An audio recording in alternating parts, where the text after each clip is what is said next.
Hello guys, आज आपण बनवणार आहे मिसळ पाव। सो सर्वात पहिले मी मोड आलेली मटकी उकळायला ठेवले आहे। त्यामध्ये थोडीशी हळद आणि थोडंसं मीठ ॲड केलेलं आहे।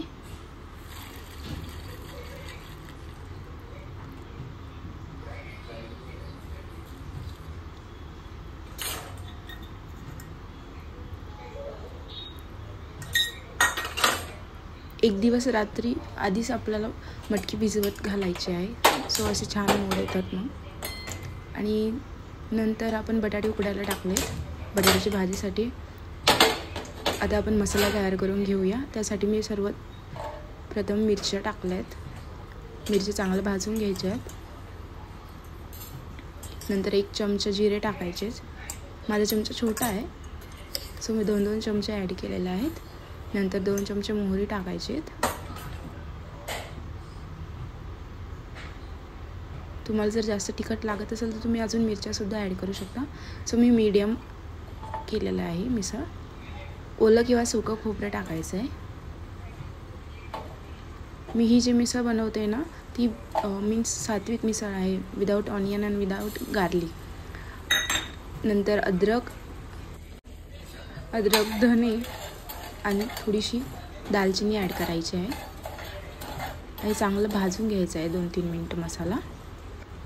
सो मसाला मस्त भाजून झालेला आहे। मी त्याला आता थंड करायला ठेवते एका प्लेटमध्ये। नंतर त्याला आपण मिक्सरमधून मस्त व्यवस्थित काढून घेऊ बारीक।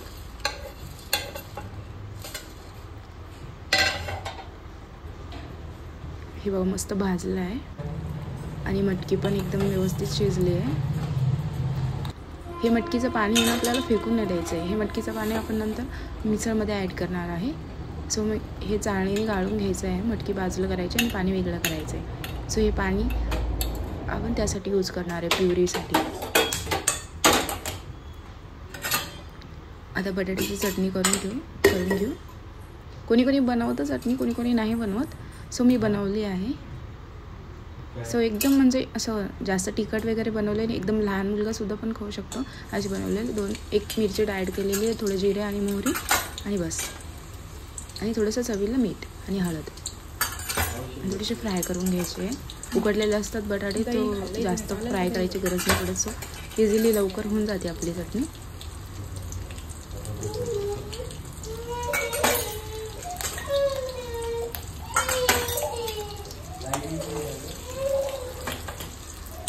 सो आता तो बटाटे ॲड करू आणि त्याला क्रश करून घेऊ आपण व्यवस्थित, जेणेकरून एकदम बारीक होईल अशी पेस्ट।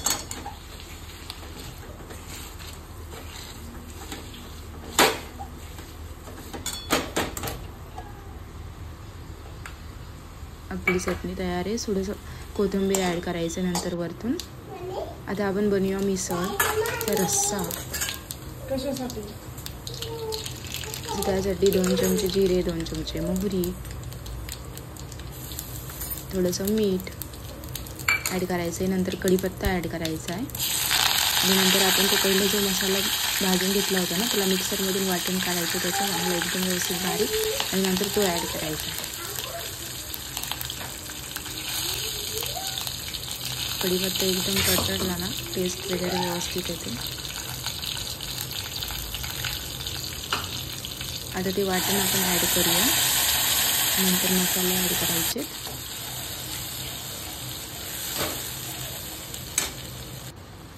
सर्वप्रथम ग्रेव्ही आणि तर्री येण्यासाठी सर्वप्रथम 2 चमचे लाल तिखट ॲड करायचे, 1-2 चमचे गरम मसाला ॲड करायचा आहे, 1 चमचा हळद ॲड करायची आहे, चवीनुसार मीठ ॲड करायचं आहे आणि त्याला मस्त परतून घ्यायचा आहे मसाला। मसाला जेवढा व्यवस्थित परततो ना तेवढं मस्त टेस्ट येते। आता हे आपण मिसळचं मटकीचं पाणी जे बाजूला काढलेलं होतं ते ॲड केलं आहे। जर अजून जास्त पातळ करायची असली तर थोडंसं गरम पाणी करून त्यात ॲड करायचे। सो माझे थोडे घट्ट झाले होते सो मी त्यात थोडंसं गरम पाणी त्यात ॲड केलेलं आहे नंतर, कारण की मिसळ पातळच चांगली वाटते। हॉटेलमध्ये याला सॅम्पल म्हणतात आणि ते खूप पातळच असतं। घट्ट तर ते एकदम भाजीसारखे होऊन गेले असते नाही। आपली मिसळ एकदम व्यवस्थित तयार झालेली आहे। आता तुम्ही असं व्यवस्थित ताट करून त्याला सर्व करू शकता। सो अगर मिसळ इज रेडी. व्लॉग आवडला असेल तर नक्की लाईक शेअर आणि कमेंट करा. थँक्यू.